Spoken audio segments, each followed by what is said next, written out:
kami mga OFW. My gosh, sinasadya niyo ba ito? Sinasadya niyo?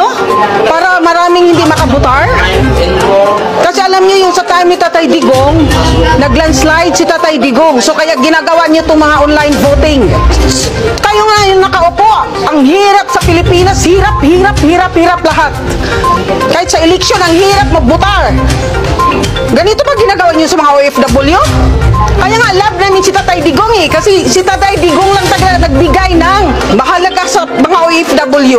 Ngayon ang ginagawa niyo sa amin. Dami ngayong di makabutar.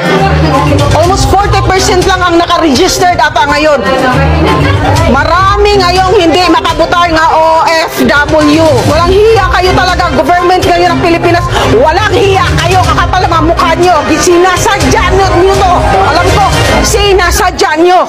Para maraming hindi makabutar. Mas prefer ko yung manual kasi alam natin na talagang sure talaga yung boto natin. Dito, grabe yung yung parang hirap magano sa online actually. First time kong nag-vote sa online voting. So, mahirap lalo na pag mahina ang internet. So, ang daming pasikot-sikot, pabalik-balik. Grabe, super stress na talaga ako ngayon. Walang kasigurado yung boto natin kung makakount ba yun sa dapat butuhan natin para maglingkod sa ating bayan. Pero mas prepare ko talaga yung yung manual kasi yan talaga ang from sa dati pa hanggang ngayon. Grabe ka-rescue. Hindi na sana ako buboto pero nirescue ko lang yung baka nagbaka sakali lang tayo. Panawagan ko sa gobyerno, President BBM. Sir, ihinto nyo na yung online voting kasi lalo na sa amin mga OFW, mahina ang internet. Minsan yung iba hindi pa marunong, 'di ba? Kasi hindi naman usually ginagamit natin yan eh. So, prepare kami sa manual yung sulat-sulat at tapos shading kasi yan talaga ang nagisnan natin. So, sana Mr. President at saka Comelec, nanawagan po ako, ibalik nyo na ang manual. Napakahirap ang online voting actually. Ranas na ranas ko ngayon. Nakaka-stress. Sa online or manual, I prefer manual. Kasi yun talaga yung nakasanayan.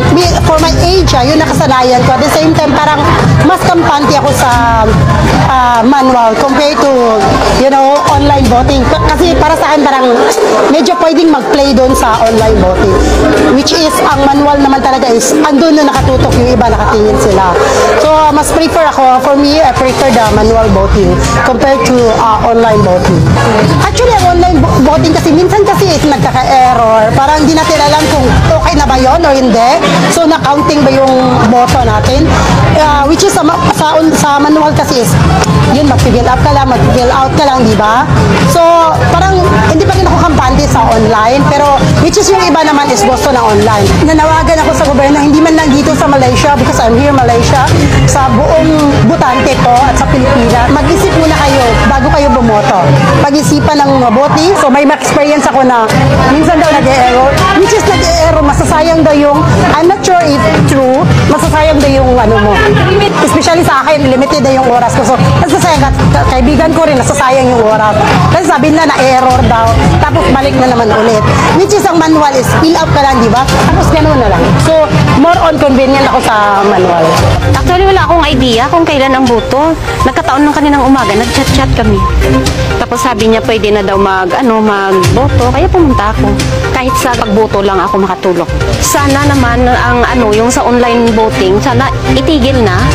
Ayaw ko kasi madaling madaya, isang click lang yung tapos yung boto, yung total 100, dagdagan lang ng 1, magiging 1,100.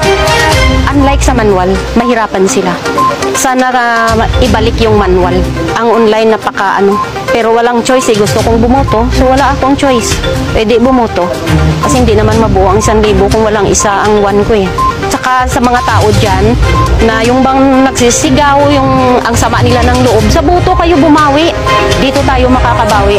Dito sa atin ang kapangyarihan para sino ang gusto natin ilagay. Kung si Tatay Digongan ay padala ng ganun kadali, boto pa natin ang hindi pwede ma-manipulate. Easy.